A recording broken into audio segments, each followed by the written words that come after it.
What we've been seeing over the years, and particularly in the last 12 months, is a direct connection between some of the leading groups that call themselves human rights organizations and terrorist organizations. For instance, Amnesty International, now it's the second case where one of the heads of their major divisions is connected directly to groups like the Muslim Brotherhood and Hamas.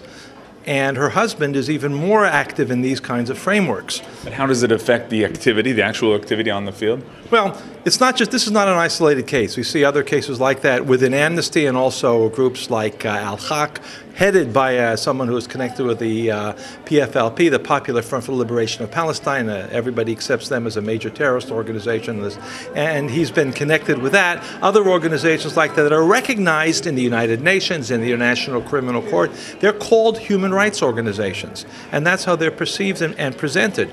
But in fact, when you have people directly connected with terror organizations, close to the top, or running these kinds of, quote, human rights organizations, you need to take another look. You need to think about this carefully. When you present this to the world, to different organizations, I guess they sometimes tell you, but listen, they're also doing good things. One of the responses or justifications is, yeah, they're very important, but generally what we hear is, well, they're really not involved in terrorism.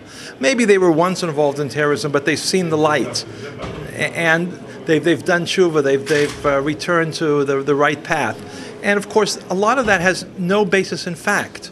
It's wishful thinking at best. It's willingness to ignore terrorism if it's only directed against Israelis and Jews. It's things like that that need to be examined. Also, the ideology that's pushed. When Amnesty goes around the world saying Israel commits war crimes all the time, kills children, is responsible for terrible things, and then it has people connected with terrorism within its structure, that should give the donors, it should give everybody who takes them seriously pause. And that's basically the message that we're trying to get across.